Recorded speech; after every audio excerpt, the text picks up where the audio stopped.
سلام، إن شاء الله تكونوا كامل بخير وبصحة جيدة. اليوم جبت لكم طبق من الشرق. كاين اللي يطيبوه تاع قسنطينة ولا تاع النابة. اللي يسميوه طاجين الحوت، هو يجي باللحم بصح يسميوه طاجين الحوت لأنه نديرو فيه لي زيبيس تاع الحوت. شوفوا كيفاش يجي المرقة تاعو، تجي خاثرة ما شاء الله. ورافقت معاه المطلوع. دوك نخليكم الوصفة في صندوق الوصف. هنايا عندي راس تاع الثوم، راح ندير معاه هنايا مغرف صغيره تاع الكمون. هذا هو اللي يخليه يعطيه الطعم تاع الحوت. نجيو هنايا نهرسوهم مليح. ما عندكش المهراس تقدري ديري اسكرفاج عادي. هاوليك نسكرفجوهم مليح. نجيبو هنايا الكميه تاع الفيونداشي، نحطو هنايا معاها حبه بيض، شويه فلفل الكحل، شويه ملح وشويه لا شابلور. نزيدو معاهم هذيك الثوم والكمون اللي دقيناهم مع بعضاهم. نجيو هنايا نخلطوهم مليح، تندخلو كامل هذوك المكونات. هو كي تشوفوه راهو يجي باللحم بصح كي تاكلوه يجي فيه الكو تاع الحوت. نجيو هنايا نشكلوهم بهذه الطريقه، يكونوا هكا اصابع شويه خشان، ما ديرهمش رقاق. هاي ليك كملوا كامل الكميه تاعنا. عامليك يجيو شويه خشانه، شكلوهم بهذه الطريقه.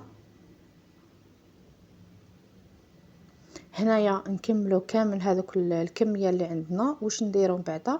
نروح نجيب الفرينه، نحط هذوك الاصابع تاعنا نرمدوهم مليح في هذيك الفرينه، لانه الفرينه كي ترمدوهم بعد تقليوهم راح يعطيوكم لاصوص تجي خاثره. دوك تشوفوا لاصوص كيف تجي معنا. هذا الطبق يديروه ناس عندنا بوقسنطينه، لما نيش غالطه يديروهم في الاعراس. هاوليك نحطو هنايا القدره تاعنا، درنا فيها شويه زبده وشويه زيت، نحمروا هذاك اللحم باش يعطينا الكو بنين. وكاين ليا البنات لاصوص تاعكم المرقه تاعكم يطيبوها باللحم كيما نقولوا هكا، طرونش تاع اللحم يحطوا يطيبوه ومن بعد يجيو يكملوا الطريقه هذه. انا هنا ما توفرش عندي اللحم كيما نقولوا هكا مورسو، درت غير الفيونداشي. هنايا بعد ما دا هذيك التحميره الشابه نجيو نقليو في نفس هذاك الزيت. نسكرفج نص حبه تاع بصل، ونجيب هذاك الثوم اللي درستو مع الكمون.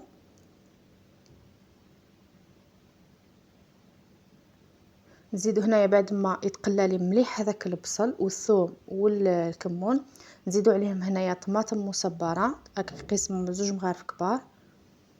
انا كيلت بهذه الصغيره برك، درت هكا كيما نقولوا الزيت على الراس، درت 3. نتوما كي تكون عندكم غرف كبيره ديروا مغرف ونص حتى ل2 مغارف. نزيدو فلفل اسود، عندنا الملح والفلفل العكري، تحبوا ديروه حار تحبوا ديروه حلو. هنايا نجي نمرقو. درت انا قيس 2 كيسان تاع الماء، نخليها تهز هذيك الغليه. شوفوا كيفاش تهز الغليه تاعي تجي لاصوص خاطره. نعاود نرجع هذاك اللحم نخليه يتغلى مليح في هذاك، يتقلى مليح في هذاك لاصوص. ونزيد لها هكا ريسان تاع تاع فلفل حار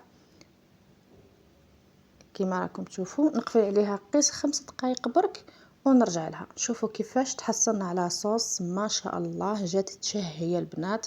جربوها، وصفه ما راكمش حتندموا عليها. ورافقت معاها شويه تاع مطلوع. المطلوع هذا البنات راني خدمته من قبل في القناه تاعي، هذا ما يعتعجنش. كيما نقولوا تخدم كيما نقولوا اكسبريس، يجي خفيف هايل. دوك تشوفوه معايا يجي بالدقيق والفرينه. هاوليك هنايا نقرص فيه، من بعد نخليه يتخمر لي 5 دقائق ونروح نطيبوه في الطاجين تاع الطين.